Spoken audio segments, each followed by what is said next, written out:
శ్రీవారి కారం, శ్రీవారిని ప్రేమించే వారి కోసం. శ్రీవారి spices, chilli, turmeric, coriander powder.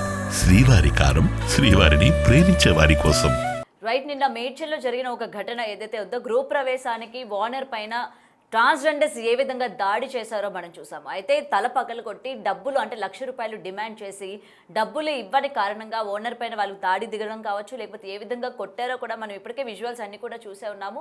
మరి అయితే గత కొన్ని నెలలు కావచ్చు, సంవత్సరాలుగా ఎప్పుడూ కూడా ఈ గృహ ప్రవేశాలు, షాప్ ఓపెనింగ్స్, లేకపోతే చిన్న చిన్న షాప్స్ ఓపెనింగ్ అప్పుడు కూడా ఈ ట్రాన్స్జెండర్స్ వెళ్ళడం కావచ్చు, డబ్బులు డిమాండ్ చేసి ఇవ్వకపోతే డైరెక్ట్గా వాళ్ళ పైకి విరుచుకుపడడం, లేకపోతే బూతులు తిట్టడం, లేకపోతే కొడుతున్నారని చెప్పి కూడా చాలా మంది ఇప్పటికీ బయటకు వచ్చి మాట్లాడుతున్న పరిస్థితులు ఉన్నాయి. మరి ముఖ్యంగా ట్రాన్స్జెండర్స్ వ్యవస్థ అందరూ కూడా ఎందుకు ఈ విధంగా తయారవుతున్నారు? అయితే ఇక్కడ అందరినీ మనం వేలెత్తి చూపెట్టలేము, కానీ కొంతమంది మరి వాళ్ళు ఇంత రౌడీజం చేస్తూ, లేకపోతే ఈ విధంగా బూతులు మాట్లాడుతూ, ఈ విధంగా ప్రజల్ని ఇబ్బంది పెడుతున్న వాళ్ళపైన ఎందుకు తగిన చర్యలు తీసుకోవట్లేదు, ఇటు పోలీస్ డిపార్ట్మెంట్ తీసుకోవట్లేదు అని చెప్పి మరికొంతమంది అంటుంటే, ఆ కమ్యూనిటీలో ఉన్న వాళ్ళైనా కూడా ఒక మీటింగ్ లాంటిది పెట్టుకొని ఈ విధంగా మీరు అటాక్ కనుక చేసినట్లయితే అది మీ వరకే కాకుండా అందరి మీద ఎఫెక్ట్ అవుతుంది అని చెప్పి వాళ్ళు కూడా ఎందుకు వీళ్ళని కంట్రోల్ చేయలేకపోతున్నారు అన్న వివరాలు తెలుసుకుంది. వాళ్ళు మనతో పాటు ట్రాన్స్జెండర్ చంద్రముఖి గారు ఉన్నారు లైవ్ లోని. రైట్, చంద్రముఖి గారు. నమస్తే. రైట్, నమస్తే మ్యామ్. సో నిన్న జరిగిన ఘటన మీరు చూశారు, విన్నారు.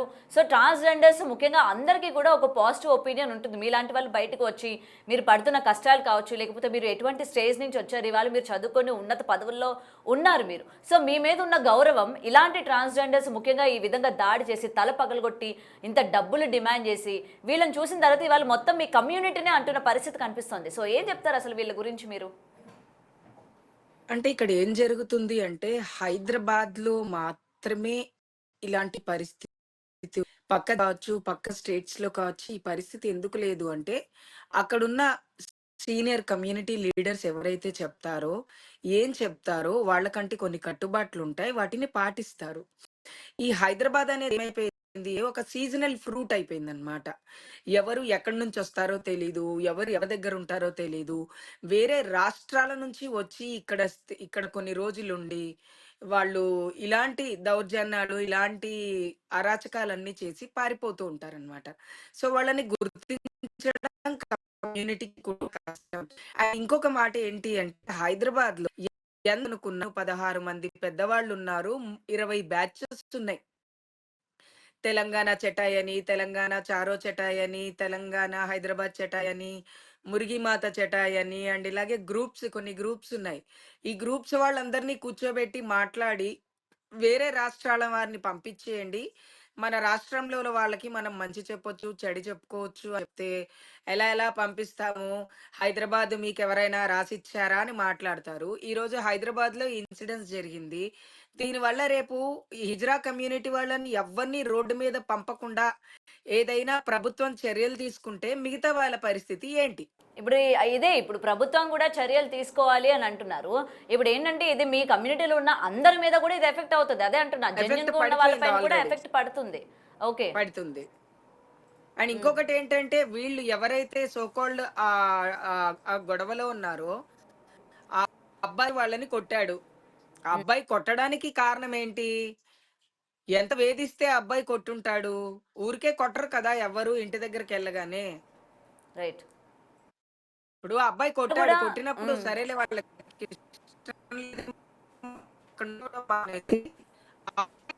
రౌండప్ చేసి అంత కొట్టడం చాలా తప్పు. ఇది నేరమే, ఖచ్చితంగా ఇది నేరమే. వాళ్ళ శిక్షార్హులే. వాళ్ళతో పాటు వాళ్ళ గురువుల్ని కూడా పిలిచి వాళ్ళకి కౌన్సిలింగ్ ఇవ్వాలి. ఎందుకంటే ప్రతి ఒక్క హిజ్రాకి ఒక గురువు అనే వాళ్ళు ఉంటారు. ఆ గురువులకి చెప్తే అప్పుడు వీళ్ళు ఏమైనా సరిగ్గా అవుతారేమో. చూడండి ఎలా కొట్టుకుంటున్నారో, అక్కడ కనపడుతూనే ఉంది విజువల్. ఒక్క అబ్బాయే ఉన్నాడు. ఆ ఒక్క అబ్బాయి వెనకాల 10 మంది 12 మంది హిజ్రాలు కొడుతున్నారు. అంటే హిజ్రాల్ అంటే రౌడీలో, గూండాలో కాదు కదా. ప్రేమగా ₹10 ఇస్తే తీసుకొని ఆశీర్వదించి వెళ్లాల్సిన హిజ్రాలు ఇలా గూండాగిరి చేస్తే కమ్యూనిటీ ఇంకా ఏం చేయగలదు? సొసైటీని ఎలా యాక్సెప్ట్ చేస్తుంది?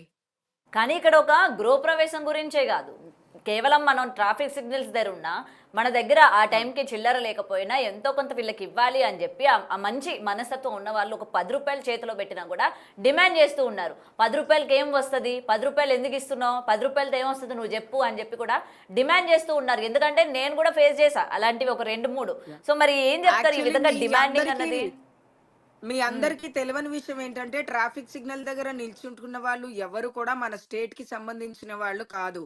ఉత్తరప్రదేశ్, బీహారు, కలకత్తా, కన్నడ ఎక్కడెక్కడి నుంచో వచ్చి అక్కడ మగపిల్లల్లాగా చలామణి అవుతూ ఇక్కడికి వచ్చి విగ్గులు పెట్టుకొని డబ్బులు అడుక్కునే వాళ్ళే. వాళ్ళెవ్వరూ అసలు ట్రాన్స్జెండర్సే కాదు, ట్రాన్స్ మహిళలు అంతకన్నా కాదు. ఇది ఒక పెద్ద మాఫియా అయిపోయింది, బెగ్గింగ్ మాఫియా. అండ్ నిన్న జరిగిన ఇష్యూలో కూడా వాళ్ళు ట్రాన్స్జెండర్సే అంటారా, అండ్ అంటే తెలంగాణకు చెందిన వాళ్ళే అంటారా? ముఖ్యంగా ఇక్కడ వేరే ప్రాంతాల నుంచి వచ్చి కూడా ఈ విధంగా అంటే దౌర్జన్యం చేస్తూ ఉన్నారు అని చెప్పి మీ కమ్యూనిటీలో వాళ్ళ పొద్దున్న నుంచి కూడా మాట్లాడుతూ ఉన్నారు. మరి నిన్న మీరు వాళ్ళని చూసే ఉంటారు కాబట్టి వాళ్ళతో మీరు ఎప్పుడైనా మాట్లాడడం కానీ లేకపోతే వాళ్ళు ఇక్కడికి సంబంధించిన వాళ్ళు? లేదండి, అందులో ఉన్న వాళ్ళు నాకు 3 తెలుసండి. 3 మన తెలంగాణ వాళ్ళే. మరి మిగతా వాళ్ళ సంగతి నాకు తెలియదండి. అందులో ఉన్న 3 నాకు తెలిసిన వాళ్ళే. ఇప్పుడు ఏమవుతుంది అంటే నలుగురు వెళ్ళినప్పుడు ఒక్కడు తప్పు చేసినా మిగతా 3కి కూడా తప్పు వచ్చేస్తుంది. అవును. అండ్ కానీ ఇలాంటివి ఇప్పుడు కాదండి, ఇంతకు ముందు చాలా ఇలాంటివి వచ్చాయి. బై గాడ్ గ్రేస్ ఇది వెలుగులోకి వచ్చింది. దీన్ని చాలా సీరియస్ గా యాక్షన్ తీసుకొని కమ్యూనిటీకి మంచి కౌన్సిలింగ్ ఇవ్వాలి. డీసీపీలు కానీ ఏసీపీ లెవెల్లో కానీ కౌన్సిలింగ్ ఇవ్వాలి ఖచ్చితంగా వాళ్ళకి, లేకపోతే ఈ పనులు అవ్వవండి. అండ్ మీరు కూడా గతంలో ఇలాంటి టాపిక్స్ మీ దగ్గరికి రైజ్ చేయడం కూడా జరిగాయి. చాలా మంది మీరు చాలా ఇంటర్వ్యూస్లో కూడా మాట్లాడడం జరిగింది. అసలు డిమాండింగ్ అన్నది ఎందుకు చేయాలి, అసలు ఎందుకు డిమాండ్ చేయాలి? ఇవ్వడమే గొప్ప మనకి, బట్ అలాంటి పరిస్థితులు కూడా డిమాండింగ్ ఎందుకు? ఇప్పుడు ఒక షాప్ ఓపెనింగ్ చేసుకోవాలన్నా వాడు భయపడుతున్నాడు. వాడు ఒక 50,000 తీసుకొచ్చి షాప్ పెడితే ఇజ్రాయెల్కి అంటే ముఖ్యంగా ట్రాన్స్జెండర్కి ఇచ్చేది ఒక 10,000 15,000 వరకు ఉంటుంది. వాడు ఎక్కడి నుంచి తీసుకొచ్చి ఇస్తాడు? అంటే షాప్ని బట్టి, వాడు పెట్టిన దాన్ని బట్టి, వాడు పెట్టిన లొకేషన్ బట్టి ఆ డిమాండింగ్ కూడా అదే విధంగా చేస్తూ ఉన్నారు కదా. మరి దీన్ని అరికట్టాలి అంటే ఒకటండి, బెగ్గింగ్ యాక్ట్ ఏదైతే ఎవరైతే పెద్దవాళ్ళు ఉన్నారో వాళ్ళందరినీ పిలిచి ఒకసారి మాట్లాడి అసలు ఎవరు బెగ్గింగ్కి వెళ్ళాలి, ఎవరు బెగ్గింగ్కి వెళ్ళకూడదు అనేది ఒకటి ఇంపార్టెంట్ గా తీసుకోవాలండి, లేకపోతే చాలా కష్టం. ఇప్పుడు వాళ్ళ మీరు 41 ఇచ్చారండి, వాళ్ళకి 41 ఇచ్చి పంపించేశారు. వాళ్ళపైన ఏం కఠిన చర్యలు తీసుకున్నారు పోలీసు వాళ్ళు చెప్పండి? మీ గురువులతో మాట్లాడడం కానీ ఇలాంటి వాళ్ళని మనం అరికట్టాలి, ఎందుకంటే మొత్తం కమ్యూనిటీ పైన ఇంపాక్ట్ పడుతుంది కాబట్టి మనం ఏదో ఒక చర్యలు తీసుకోవాలి అని చెప్పి మీరు మాట్లాడడం ఏం జరగలేదా అండి? లేదండి, నిన్నటి నుంచి మాట్లాడుతూనే ఉన్నాము. ఇక్కడ ప్రాబ్లం ఎక్కడ అంటే అందరూ దొంగ, వీళ్ళు బయట, మిగతా వాళ్ళు బయట పడలేదు. నేను చెప్పేది మీకు అర్థమవుతుందా? అవును. మాక్సిమం ఇవాళ రేపు చీరలిప్పి అడుక్కునే సాంప్రదాయాన్ని బాగా ప్రమోట్ చేశారు. అది అంటే ఎవరు ప్రమోట్ చేస్తున్నారు? కమ్యూనిటీయే ప్రమోట్ చేస్తున్నారు. అండ్ ఇంకొకటి ఏంటంటే వలస, ఎవరైతే మైగ్రెంట్స్ ఉన్నారో వాళ్ళు ఎక్కువైపోయారు కమ్యూనిటీలో. మరి నిన్న వాళ్ళు ₹1,00,000 వరకు డిమాండ్ చేశారు అన్నట్టు కూడా తెలిసింది. సాధారణంగా మీ కమ్యూనిటీలోని ఇలా గృహ ప్రవేశాలకి వాటికి వెళ్ళినప్పుడు మీరు డిమాండ్ చేస్తారా అండి? నాకు 1,00,000 కావాలి, 2,00,000 కావాలి, అంటే జ్యువెలరీ షాప్ అయితే ఒకటి, గృహ ప్రవేశం అయితే ఒకటి, లేకపోతే బట్టల షాప్ అయితే ఒకటి, లేకపోతే ఇంకేదైనా చిన్న షాప్ అయితే ఒకటి అని మాతో పాటు వచ్చిన మా 10 మందికో లేకపోతే మా 15 మందికో మీరు ఇంత ఇవ్వాలి అని చెప్పి డిమాండ్ చేస్తూ ఉంటారా? డిమాండ్ అనేది ఖచ్చితంగా అండి. ఇప్పుడు ఎవరైనా ₹100 ఇస్తే ₹100 కాదు ఇంకొంచెం కలిపివ్వు అని చెప్పి ప్రేమగా తీసుకునే వాళ్ళు ఉంటారు. అండ్ ఇవాళ వాళ్ళు మాట్లాడుతూ ఉన్నారు కదా, మేమేమీ మాట్లాడలేదు, మేమేమీ చేయలేదు, అతనే మా మీదకి దాడికి వచ్చాడు, కొట్టడానికి ప్రయత్నించాడు, మేము ఏమనలేదు, భవానీ మాల్లో ఉన్న మమ్మల్ని భవానీ మాల్లో ఉన్నామని కూడా తెలియకుండా నోటుకొచ్చినట్టు మాట్లాడాడు, మేము ఏ తప్పు కూడా చేయలేదు అని చెప్పి కూడా వాళ్ళు చెప్తున్న పరిస్థితి కనిపిస్తుంది కదా. మరి సరే, వాళ్ళు చెప్తున్న పరిస్థితి కనిపిస్తుంది, ఏం చేయలేదు, ఆయనే తొందరపడ్డాడు. వాళ్ళ ఇంటి దగ్గర మనం వెళ్తే మీదకి వచ్చాడు తప్ప ఆయన మన ఇంటికి మీది కదా. ఆయన దగ్గరికి మనం వెళ్ళినందుకే కదా ప్రాబ్లం అయింది. కొన్ని ఇళ్ళకి కొంతమంది ఉంటారు, వాళ్ళు ఇవ్వరు అన్నప్పుడు వచ్చేసేయాలి. సరే, ఒక 2 దెబ్బలు ఆయన కొట్టాడు, తర్వాత మీరు వెనక్కి వెళ్ళిపోయాల్సింది. మళ్ళీ మీరు ఆటోలలో వెళ్ళి ఆయన ఎందుకు కొట్టడం? ఆయన తలకాయ ఎందుకు పగలు కొట్టారు మళ్ళీ? అదే ఇప్పుడు ఆయన కొట్టాడు, ఆయన చెప్తా ఇంటి ముందు నా ఇంటి ముందుకొచ్చారు. నాకు ఇబ్బంది అనిపించింది. నేను ఒక దెబ్బ కొట్టాను. నాకు హిజ్రాలంటే అసహ్యము. రైట్. అలాంటప్పుడు చంద్రముఖి గారు నన్ను కూడా ఒకటి అలాగే బిహేవ్ ఒకటి చేస్తే చెప్పండి. ఎలాగా?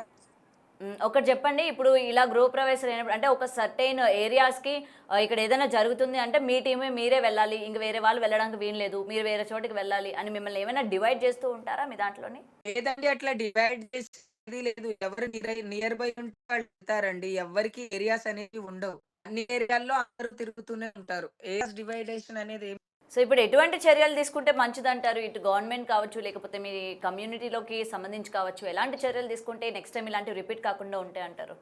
మా పోలీస్ వాళ్ళు చాలా సీరియస్‌గా యాక్షన్ తీసుకోవాలి.